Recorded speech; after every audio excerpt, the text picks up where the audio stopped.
Muy buenas tardes, sean todos bienvenidos los que no habían llegado y los que ya estaban aquí. Qué bueno que continúan con nosotros. Continuamos de acuerdo a nuestro programa y tengo el placer y el honor de presentar al doctor Leonardo Guadalupe Mancillas Adame, quien nos va a ofrecer el tema de GLP-1, un eje terapéutico central en el manejo integral del síndrome cardiorrenal metabólico, un tema de actualidad, un tema muy importante que actualmente todos estamos muy interesados en sus actualidades. El doctor realizó la especialidad de Medicina Interna en la Universidad Autónoma de México, Instituto Nacional de Ciencias Médicas y Nutrición de Salvador Subirán.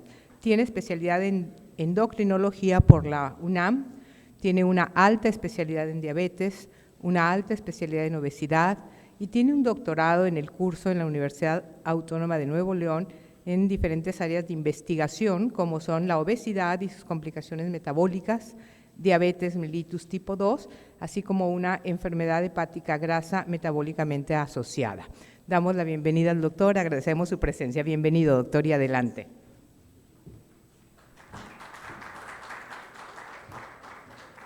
Muchísimas gracias. Creo que este es su teléfono. Gracias. Muchísimas gracias, primero por la invitación, segundo por tan amable presentación. Es para mí un placer estar con ustedes el día de hoy. Es para mí siempre un placer ver caras conocidas en la audiencia. Y el día de hoy, como ya bien decía la doctora, vamos a platicar algo de actualidad y en evolución, porque si hablamos de síndrome cardiorrenal metabólico, pues ya empezamos a dejar fuera algo que ya es parte de este síndrome, que es también el hígado graso. Como veíamos en la parte de la introducción, uno de mis intereses en investigación es el hígado graso y es parte de lo que esto se está integrando. Y esto se va a seguir evolucionando. Este concepto anterior del síndrome metabólico como algo que solamente predecía riesgos a la salud, queda hoy atrás. Hoy es parte de las manifestaciones, es parte de lo que tenemos que buscar. Y si yo tuviera que dejar un mensaje, ese mensaje sería: no debemos desaprovechar la oportunidad de, cuando veamos a un paciente con uno de estos componentes, buscar el resto y tratar las comorbilidades. Por supuesto que hay tratamientos integradores y platicaremos un poquito más adelante de cómo el agonista de receptor de GLP-1 podría ser un tratamiento que integre y que tenga beneficios en múltiples áreas. Siempre es importante aprovechar cada contacto con los pacientes, cada contacto clínico, para tener esta visión integral y que, bueno, que es la esencia de lo que hace el internista. Esta es mi declaración de patrocinio, es una actividad médica patrocinada por Novo Nordisk, y esta es mi declaración de conflicto de interés. Y como, bueno, es de conocimiento de muchos de ustedes, hago investigación y soy consejero de varias de las compañías que se dedican a investigación e innovación en diabetes, obesidad e hígado graso. Las guías de práctica clínica, ¿dónde quedan los agonistas de receptor de GLP-1 y particularmente semaglutida en cuanto a las guías de práctica clínica? ¿Qué historia han tenido en avanzar en cuanto a sus indicaciones? Y entonces, pues creo que debemos empezar con esa historia, y nos vamos aproximadamente 7 o 8 años atrás y encontramos que se incluían ya en la práctica en temas tópicos como diabetes y obesidad. ¿Qué pasa después de esto? ¿Se limita a la diabetes y a la obesidad los beneficios? Y bueno, la respuesta es no, porque empezamos a entender que tenían beneficios más allá del control glucémico. Y uno de los primeros beneficios demostrados es la enfermedad cardiovascular. Y entonces esa mejoría en el riesgo de enfermedad cardiovascular la vamos a ver ¿es ya enfermedad cardiovascular establecida o podemos cambiar la historia en la enfermedad cardiovascular? Y entonces movemos la indicación y nos vamos a alto riesgo cardiovascular. Entonces, alguien que tiene riesgo cardiovascular en diabetes podría cambiar la historia. Luego, Hace muchos años, y por la edad que tiene el promedio de la audiencia, seguramente no les tocó eso, pero hace muchos años nos daba miedo utilizar agonistas de receptor de GLP-1 en pacientes con enfermedad renal crónica. Hoy la historia ha cambiado. Hoy sabemos que puede y tienen de hecho algunos de estos agonistas de receptor de GLP-1 un impacto positivo en la preservación de la función renal en el largo plazo. Entonces, creo que hoy tenemos esa perspectiva expandida que no se tenía en su tiempo. Y aquí hablo de ya de la integración de la American Association for the Study of Liver Disease de hígado graso. Primero en pacientes con diabetes, obesidad y MASH, y ahora la extensión que recientemente, hace un poco más de un mes, fue aprobada para el tratamiento de esteatohepatitis asociada a enfermedad por hígado graso asociada a disfunción metabólica. Más adelante voy a hablar un poquito de este cambio de la nomenclatura y por qué no MASH, por qué MASH y no NASH y etcétera, porque creo que es también parte de lo importante de que nos debemos llevar el día de hoy. Pero ahí no se acaba, y hablábamos de cardio y siempre pensamos en cardio como riesgo cardiovascular a partir de enfermedad macrovascular. Y la realidad es que los beneficios se ven también en otros niveles, como es el caso de la condición que es muy frecuente, que es la insuficiencia cardíaca con fracción de eyección preservada. Entonces, tenemos esa eficacia demostrada del agonismo de receptor de GLP-1 a través de tratamiento con semaglutida, que ya vemos como algo que va más allá de impacto glucémico o el impacto en el peso solamente. Sabemos, por ejemplo, que sí, efectivamente hay diversas dosis y que el conocimiento se ha ido integrando a partir de programas de desarrollo clínico que han sido distintos para diabetes, para obesidad, ahora para enfermedad por hígado graso asociada a disfunción metabólica y la inflamación asociada a esto, a la falla cardíaca, al riesgo de enfermedad renal, al riesgo de enfermedad vascular periférica, y todos estos estudios tienen un común denominador: el agonismo de receptor de GLP-1 a partir de la utilización de semaglutida, que como ustedes saben es un análogo de incretina que tiene su modificación que le permite tener una extensión de su acción que nos da una dosificación semanal, a diferencia de liraglutida, por ejemplo, que requiere una aplicación de forma cotidiana. Entonces, ¿cuáles son los beneficios clínicos? ¿Qué conversación puedo yo tener con mis pacientes al tener la indicación de semaglutida? Bueno, pues en pacientes con diabetes se reduce la hemoglobina glucosilada, pero aún en pacientes con prediabetes tienes una reducción de hemoglobina glucosilada y una reducción del riesgo de progresión a diabetes. Y eso creo que es algo que, si conceptualizamos a la prediabetes como un continuo de enfermedad y una condición que ya te pone un mayor riesgo de enfermedad macrovascular, tienes ya beneficios demostrados. Por supuesto que el común denominador de todas estas condiciones que hemos hablado podría ser el exceso de adiposidad. Y no voy a entrar ahorita por cuestión de tiempo en la definición de obesidad clínica y si esto estaría indicado solamente en aquellos que ya tienen una o más comorbilidades, y ni la realidad es que todos estos estudios se hicieron y se demostró el beneficio en pacientes con la definición anterior de obesidad. Esa definición anterior estaba basada en 27 o más de índice de masa corporal con comorbilidades o 30 o más de índice de masa corporal con o sin comorbilidades, y esas eran las definiciones que utilizábamos en su momento. Tiene efectos que van más allá, decíamos, de la glucosa y del peso, y como todos ustedes saben, la obesidad y sus comorbilidades es un estado inflamatorio y se ha demostrado reducción, y podría ser uno de los mecanismos de acción que vamos a ver un poco más adelante para ver desenlaces duros de reducción de los marcadores de inflamación y cambios positivos en los otros factores de riesgo cardiovascular tradicionales y no tradicionales, como la tensión arterial. El cambio al utilizar el agonismo de receptor de GLP-1 con semaglutida implica que va a reducirse la presión arterial.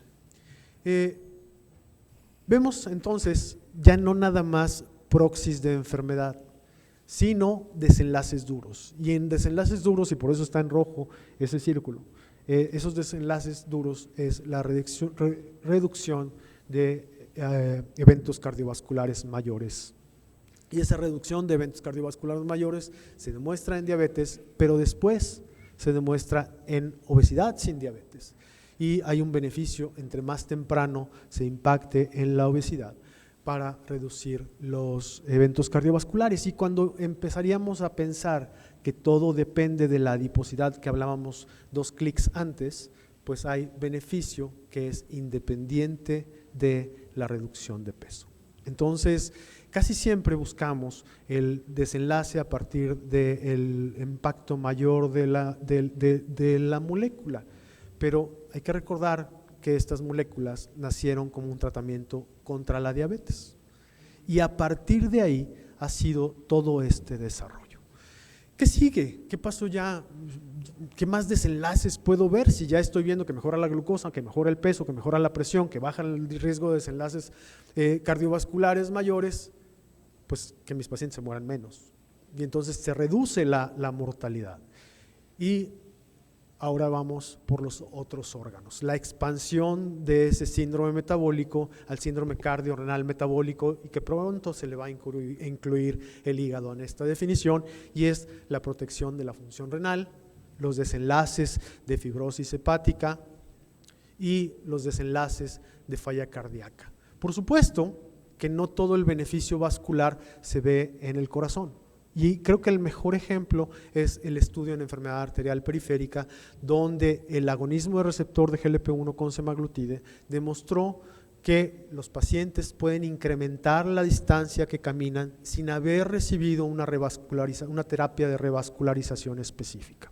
Entonces, tienes, repasando los beneficios, los metabólicos relacionados a los factores de riesgo cardiovascular tradicionales, a la glucosa, al peso, a la inflamación, la reducción de la presión arterial y luego los desenlaces duros que van ya en relación al riesgo cardiovascular, al riesgo de eventos cardiovasculares mayores en pacientes con y sin diabetes, en el riesgo de desarrollar enfermedad renal, el riesgo de progresión de enfermedad hepática y la mejoría en enfermedad arterial periférica. Y entonces, pues esto viene a cambiar la narrativa, porque esperábamos casi siempre a las calculadoras de riesgo para evaluar a quién podría ser un candidato a prevención.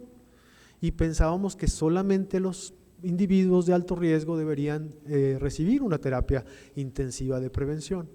La evidencia hoy dice que puedes empezar de forma mucho más temprano porque la obesidad sí es un factor de riesgo modificable para enfermedad cardiovascular. Y vuelvo otra vez a algo que en la perspectiva de muchos de ustedes no les tocó. La obesidad es una de las pocas enfermedades que no eran consideradas una enfermedad, porque antes del 2000 era una condición asociada, un factor de riesgo. Y a partir de ahí empezamos a definirla como enfermedad.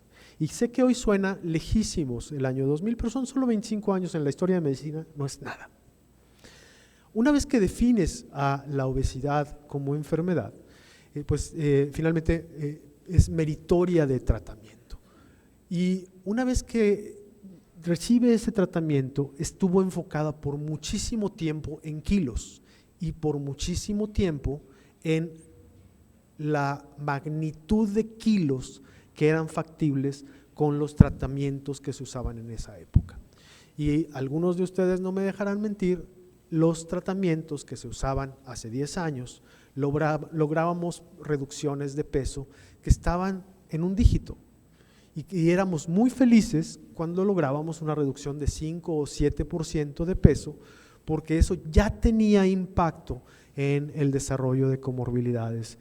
Pero hoy se logran reducciones de 2 dígitos en cuanto al porcentaje de reducción de peso. Y no solamente se gana el objetivo de tratamiento de reducción de peso, sino que los desenlaces y los estudios hoy evalúan estas enfermedades y estos desenlaces que ustedes ven en la presentación, incluyendo la mortalidad y la enfermedad cardiovascular. Entonces, ¿Por qué hablo de este cambio de paradigma en el estudio de la obesidad? Porque al igual que nos pasó con la diabetes, ya no nos interesa solamente que el tratamiento baje la glucosa, ya no nos interesa solamente que el paciente tenga una mejor hemoglobina glucosilada. Aquí nos interesa que el paciente sí pierda adiposidad, pero cambie esos desenlaces duros. Y esos desenlaces duros, como veíamos, han ido cambiando la narrativa alrededor del síndrome cardiorrenal metabólico y, por supuesto, el cardiorrenal metabólico hepático en el futuro próximo. Y entonces, si yo me centro en lo que me pidieron que platicara hoy, que era la evidencia científica alrededor de los programas de desarrollo clínico de semaglutida, pues es el único agonista de receptor de GLP-1 que ha demostrado beneficio en el manejo de obesidad, diabetes, enfermedad cardiovascular y enfermedad renal crónica en estos estudios que ustedes ven aquí. Si yo me centro en los estudios que están en la parte superior del lado izquierdo, van a ver que habla del estudio SELECT y el estudio FLOW. Y el estudio SELECT fue el primer estudio que demostró que usando un agonista de receptor de GLP-1 ibas a tener beneficios en una reducción de mortalidad cardiovascular en personas viviendo con obesidad. Y cuando vemos la magnitud de reducción de riesgo, es una magnitud de reducción de riesgo que es muy importante, 20% de reducción de riesgo macrovascular.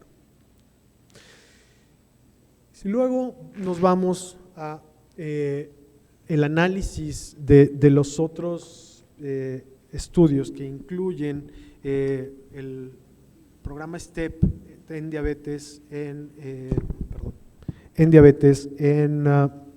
falla cardíaca con fracción de eyección preservada, y el estudio ESSENCE, que vamos a desmenuzar un poquito más adelante en relación a los beneficios de la enfermedad hepática con inflamación asociada a disfunción metabólica por esteatosis. Vemos que este programa no piensa solamente en la eficacia en kilos.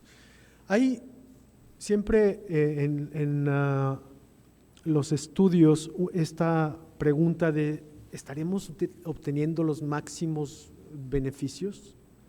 ¿Se está estudiando lo suficiente? ¿Estaremos dando la dosis máxima tolerada? Y un estudio que se publicó de forma muy reciente este año, la escalada de dosis de semaglutida, que no es una indicación aprobada, pero al final de cuentas creo que es algo importante en cuanto a ver la seguridad y la posibilidad de eficacia. Este estudio escaló la dosis de semaglutida de 2.4 a 7.2 miligramos. Y uno pensaría que esta curva de eficacia estaba ya topada, y no, se ve todavía un incremento en la eficacia, sí, algo más de efectos gastrointestinales, pero pareciera que es una dosis o un incremento que se debe seguir explorando para poder buscar todavía más beneficios del agonismo de receptor de GLP-1 con semaglutida. Y entonces me regreso a esa otra parte que nos interesa siempre a los médicos, que es la posibilidad, discúlpenme, apagué uno pero no apagué el otro, que es esa posibilidad de retrasar la progresión de enfermedades y dónde debemos ir. Pues vemos los efectos en cada órgano y sistema, y hablábamos ya de los efectos metabólicos, pero no hablamos específicamente, por ejemplo, de los efectos en secreción de insulina, y entonces podría ver los efectos en secreción de insulina. ¿Qué pasa si yo utilizo un agonista de receptor de GLP-1? Pues se mejora la secreción de insulina de una forma glucosa dependiente. Y entonces el agonista de receptor de GLP-1 sincroniza, mejora la secreción y no se asocia a mayor riesgo de hipoglucemia. Pero no toda la mejoría de glucosa sucede por eso. Se reduce la progresión de la producción de glucosa a partir de un incremento, de una supresión de la secreción hepática de glucosa por cambios en el glucagón. Hablábamos de los mecanismos por los cuales podría mejorar la esteatosis y la fibrosis, y entendiendo que en el hígado no tenemos receptores para el GLP-1, ¿cómo cambia todo esto? Y entonces tenemos que ir a analizar dónde está ese impacto global, y la reducción de la inflamación, la reducción de la grasa ectópica, la reducción de la presión arterial, la mejoría en los factores inflamatorios, la reducción de la variabilidad de la glucosa, son todos ellos factores involucrados en la reducción de este impacto. Cuando evaluamos estos factores y buscamos un paciente en el consultorio, pues resulta que es un paciente como el que seguramente ayer en la tarde vieron todos.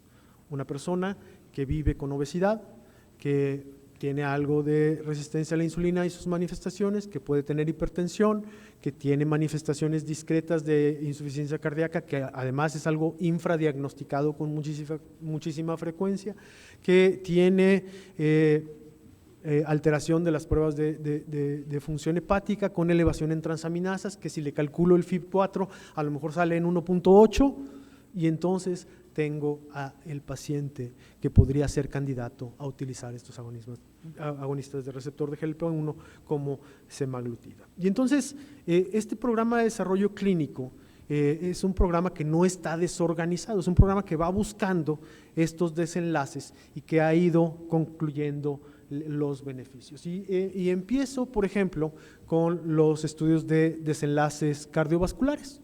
Aquí tienen el estudio SOUL, por ejemplo, aquí tienen la semaglutida oral, el estudio ASCENT Plus, donde se ve el tiempo a que se desarrolle el primer desenlace cardiovascular, y es un estudio que estamos todos esperando, pero ya datos sólidos a partir de SELECT.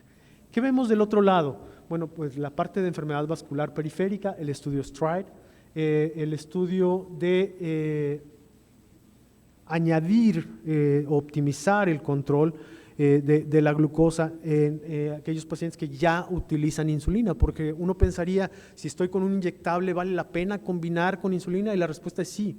Se reduce la necesidad de insulina en muchos de estos pacientes y no se dejan de tener los beneficios de dar el agonista de receptor de GLP-1. Se limita, por ejemplo, la ganancia de peso en aquellos pacientes que utilizan la combinación de insulina con agonistas de receptor de GLP-1. Pacientes viviendo con diabetes tipo 2, pues está la evidencia oral, tanto de control de la glucosa, y de forma muy reciente la evidencia de una escalada de dosis oral para el tratamiento de la obesidad. Y entonces ahora durante el Congreso de la Asociación Europea para el Estudio de la Obesidad, de la diabetes, perdón, se mostraron los resultados de semaglutida 25 miligramos. Entonces tenemos ya evidencia de que estas indicaciones van a seguir creciendo y van a seguir mejorando los desenlaces. Y entonces, pues hay algunos que estamos todos esperando, porque durante algún tiempo escuchábamos agonistas de receptor de GLP-1,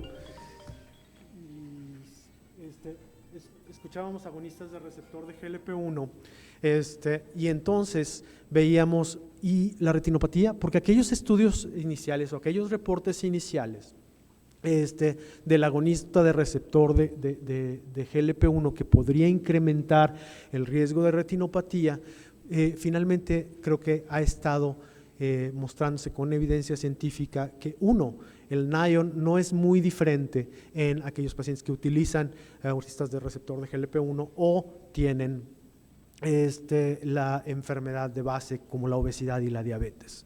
Entonces, el riesgo real de que se incremente la arteritis non-ischemic arteritis es realmente bajo. Y existe ahora no nada más el estudio para buscar cambios en la enfermedad macrovascular, sino el estudio para demostrar cambios en la enfermedad microvascular, que si vemos lo que pasó en el caso de Flo, pues hubo cambios. En un estudio con suficiente poder en retinopatía habrá cambios, y creo que entendiendo que comparten la fisiopatología, muy probablemente va a ser algo que deba ocurrir. Entonces, esto voltea a ver al paciente en muchos sentidos, incluyendo, y pongo aquí en amarillo, la de hígado graso. Y hablo de hígado graso en particular porque la causa principal hoy de cirrosis hepática en nuestra población ya no son los virus. La causa principal de cirrosis hepática el día de hoy es la enfermedad hepática por hígado graso asociada a disfunción metabólica. Y entonces, si volteamos a ver qué está pasando en Estados Unidos, de forma muy reciente se tiene la aprobación como indicación para el tratamiento con semaglutida. Hablamos de ese 20%, 26% de reducción. Ven ustedes el hazard ratio ahí de 0.74 para enfermedad, para los MACE que incluyen infarto al miocardio, enfermedad vascular cerebral y muerte cardiovascular en gente viviendo con diabetes tipo 2.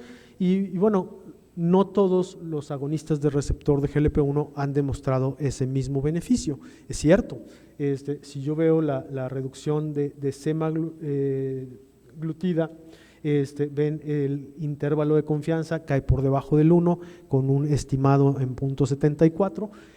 En el caso de dulaglutida también cae por debajo del 1, pero el estimado es de 12%. Entonces, se tienen efectos diferenciales, dependerá del peso. Pareciera que no todos los efectos dependen de la reducción de peso, y eso creo que también es algo muy importante. Ahora, reducir la enfermedad cardiovascular a alguien de muy alto riesgo, como son los pacientes que viven con diabetes, parecía algo más sencillo.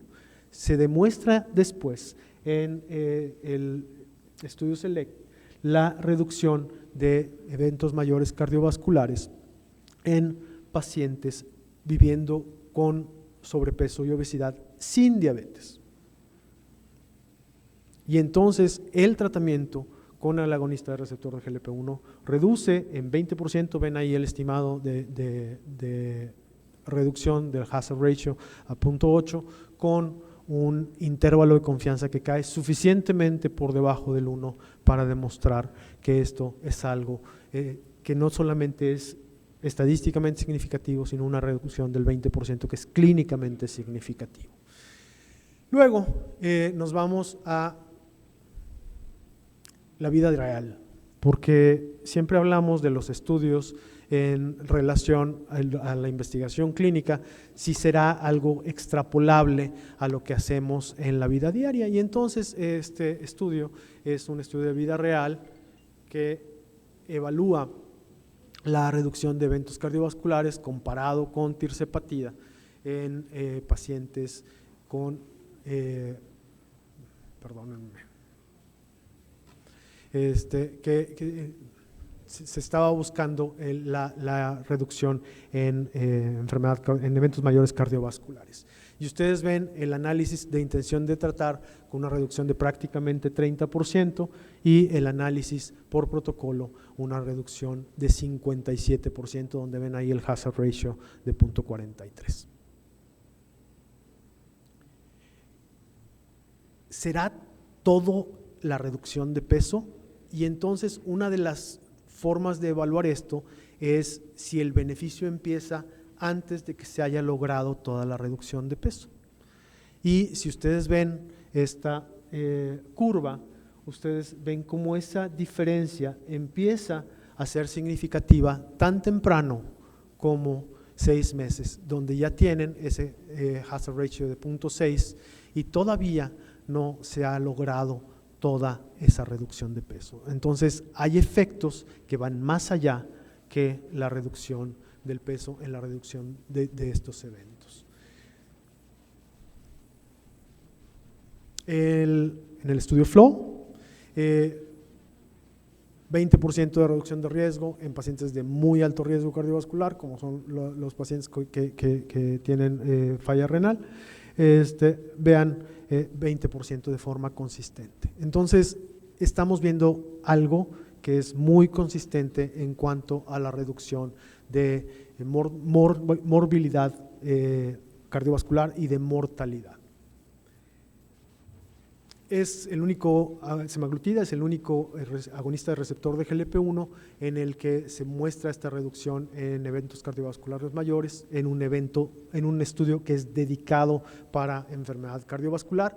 Este compuesto de enfermedad renal, que era el cambio en la tasa de filtrado glomerular, el incremento de la creatinina o el cambio en la proteinuria, y ven cómo cambia la reducción de eventos renales mayores en ese 24%. Ahí ven otra vez el 0.76 con el estimado del intervalo de confianza, que cae muy por debajo del 1 en 0.88.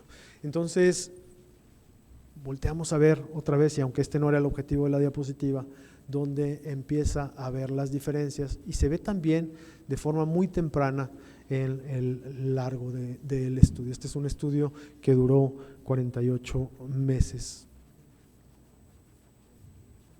Hablábamos entonces de otra complicación macrovascular, y la enfermedad arterial periférica, que también es algo que impacta mucho la calidad de vida de los pacientes y que se asocia con una predicción del riesgo macrovascular y la mortalidad.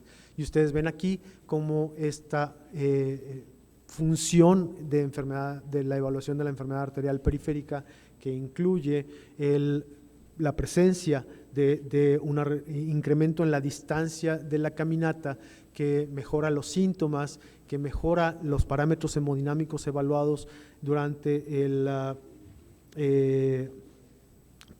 periodo de tratamiento, y que reduce la necesidad de revascularización o tratamientos de rescate de la enfermedad arterial periférica. Ahora vamos a ese otro desenlace del que hablábamos, que era la falla cardíaca.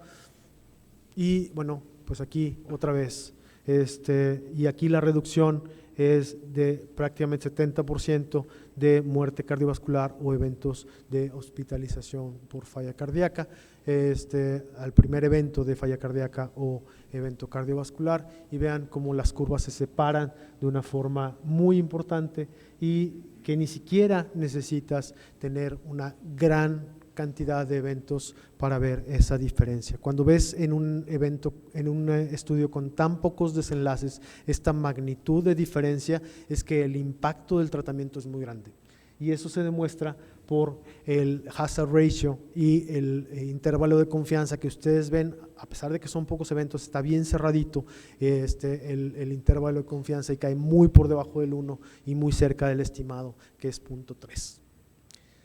Ahora, un poco el por qué MASLD, por qué Metabolic Associated Steatotic Liver Disease en lugar de la non-alcohólica. ¿Por qué no decimos ya enfermedad del hígado graso no alcohólica? Primero, porque tenemos que entender que el alcohol es un contribuyente, y que nuestros pacientes no van a elegir tener disfunción metabólica asociada a la adiposidad o consumir alcohol, y generalmente coexisten. Entonces tenemos que entender que la graduación del consumo de alcohol me va a ayudar a clasificar al paciente como alguien que tiene enfermedad asociada al alcohol o alguien que tiene enfermedad asociada a la disfunción metabólica. Y una vez que demuestras que el paciente tiene esa disfunción asociada a la enfermedad metabólica, a la disfunción metabólica, ese paciente tiene un mayor riesgo de todas estas complicaciones. Y si identificamos a alguien con MASH, su principal causa de muerte no es complicaciones de la cirrosis. Su principal causa de muerte es enfermedad cardiovascular. Entonces, sí es cierto, hay que cambiar la historia de la fibrosis, pero la proporción de pacientes que van a desarrollar fibrosis es menor que la proporción de pacientes que van a desarrollar enfermedad cardiovascular. Entonces, tenemos que tratar para prevenir complicaciones hepáticas, pero también para prevenir las otras cosas que impactan la cantidad de tiempo que viven nuestros pacientes y su calidad de vida. Y cuando vemos la búsqueda de mecanismos de acción, al momento de no tener receptores en el hígado, ¿dónde está? ¿Qué está cambiando? Pues está cambiando de forma muy evidente la lipotoxicidad. y esa reducción de la acumulación ectópica de grasa tiene un impacto tanto en la inflamación como en la expresión de adipocinas, y esas adipocinas pueden tener efectos antiinflamatorios importantes como la adiponectina. Entonces, si tienes este cambio en la expresión de adipocinas, si tienes una acción que cambie en el hígado, no necesariamente en los hepatocitos, pero sí en las células inflamatorias, sí en los macrófagos, sí en las células de Kupffer, eso puede tener un impacto en el desarrollo de la cirrosis. Y entonces, al tener las acciones de semaglutida, como la inducción de la lipogénesis, como la estimulación de la beta-oxidación, como la mejoría en el perfil de adipocinas, como la reducción de la resistencia a la insulina, como la baja de la adiposidad, tienes ese impacto. ¿Qué pasa? Y quiero que se lleven aquí esta parte de datos duros. 62% de resolución de MASH, pero no nada más nos interesa que mejore la inflamación, sino que no progrese fibrosis. Y 4 de cada 10 mejora la fibrosis. Y la pérdida de peso de 15.2%. Entonces, comparado con placebo, es muchísimo más eficaz, el doble de eficaz que con los cambios terapéuticos al estilo de vida. Para que se den una idea, la única terapia condicional aprobada previamente a esto era resmetirom y el beneficio era de 20%. Entonces el impacto aquí es todavía mayor. ¿Qué pasó en el estudio? Bueno, pues es un estudio que está en 2 partes. Hoy tenemos los resultados de la parte 1. Por supuesto nos interesan mucho los resultados de muy largo plazo. Y estos resultados de muy largo plazo van a haber desenlaces duros, como el riesgo de desarrollar cirrosis descompensada, por ejemplo. Pero, ¿qué vemos ahora? Vemos evidencia en mejoría de la esteatohepatitis, vemos una mejoría en la escala de inflamación, vemos una mejoría en la puntuación de fibrosis. Y estos son desenlaces que hoy le han dado un impacto suficiente como para que se apruebe la indicación en algunas geografías como es los Estados Unidos y muy probablemente pronto lo sea en Europa y en otras más. ¿Por qué F2 y F3? ¿Por qué no F1? ¿Por qué no F4? F4 generalmente son pacientes que ya tienen hipertensión portal y llegaríamos muy tarde. Estos pacientes F2 y F3 podrían revertir fibrosis y podrían cambiar su riesgo de progresar tanto a enfermedad cardiovascular como a complicaciones de la cirrosis. Y es por eso que esta población es de mucho interés. Durante mucho tiempo se requería hacer biopsia para todos estos pacientes. Hoy los estudios de investigación han cambiado a utilizar combinaciones de biopsia con scores de fibrosis, con resonancias magnéticas, con elastografía transitoria, que permiten clasificar muy bien a los pacientes y seguirlos en el largo plazo, sin tener que hacerles 4 biopsias a lo largo de un estudio de tanto seguimiento como es un estudio de desenlaces en MASH.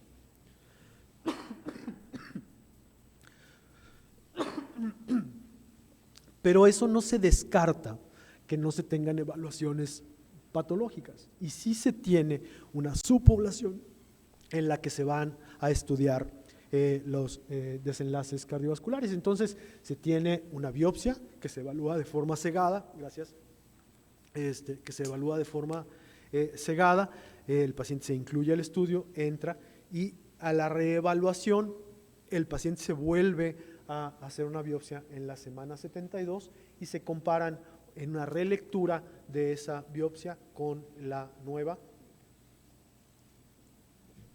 Y entonces se evalúan esos criterios de forma ciega. Los patólogos llegan a un consenso en cómo fue la evolución.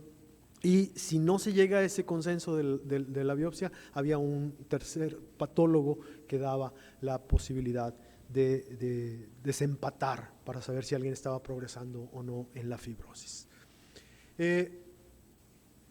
Resolución de la esteatohepatitis sin que progrese la fibrosis. Vean, 63% en semaglutida, 34% en el placebo. Mejora de la fibrosis sin empeoramiento de la esteatopatitis, 36%, si mal no recuerdo, 36.4% y 22.4%. Entonces, tenemos una diferencia que es clínica y estadísticamente significativa en los dos desenlaces que nos gustan.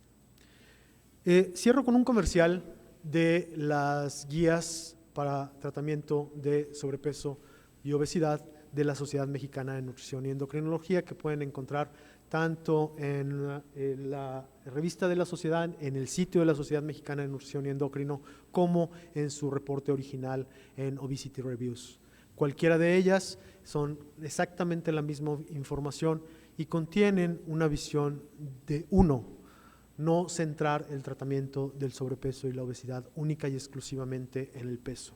2, buscar un cambio en la calidad de vida de las personas que viven con obesidad. 3, mejorarle los desenlaces de largo plazo a las personas que vivimos con sobrepeso u obesidad. Y 4, buscar tratamientos que estén basados en evidencia científica y desenlaces duros en largo plazo. Y nuevamente quisiera con esto terminar y agradecerle la invitación. Una disculpa tanto por la tos como por el teléfono, según yo lo había pagado, y es para mí un placer estar aquí con ustedes. Muchas gracias.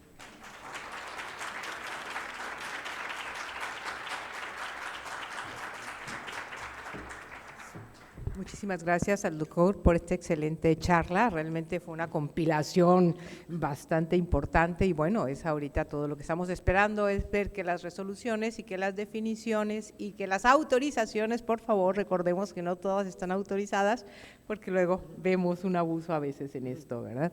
Felicidades, doctor, muchísimas gracias. Hacemos entrega de su constancia y de un pequeño presente que nos puede invitar. Muchas gracias. Muchas gracias. No hay preguntas.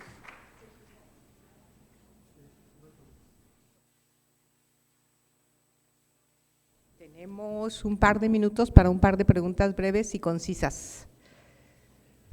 ¿Hay alguna pregunta por ahí? Quiere decir que todo fue muy claro, doctor. ¿Acá? Acá, por favor.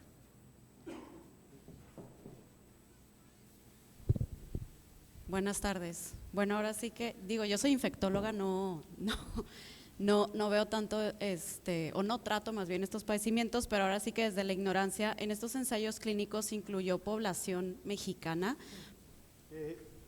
La respuesta es sí. México ha participado en muchos de estos estudios multicéntricos, a pesar de que no tenemos un requerimiento regulatorio para participación. Generalmente nuestros investigadores están muy bien representados y hay incluso en algunos de estos estudios reportes de la población mexicana que se encuentran como encore en alguna publicación o que los presentamos en algunos de los congresos, y muy seguramente vamos a tener el congreso, otra vez publicidad, de la Sociedad Mexicana de Nutrición y Endocrinología, que va a ser aquí en Monterrey del 2 al 6 de diciembre, algunos de estos datos. Muchas gracias.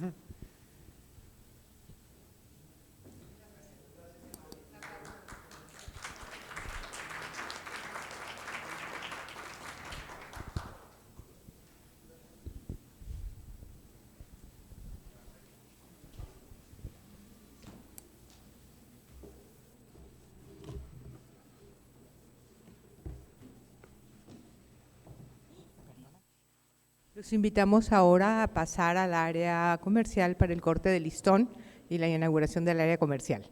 Gracias y los esperamos por aquí nuevamente a las 3 de la tarde.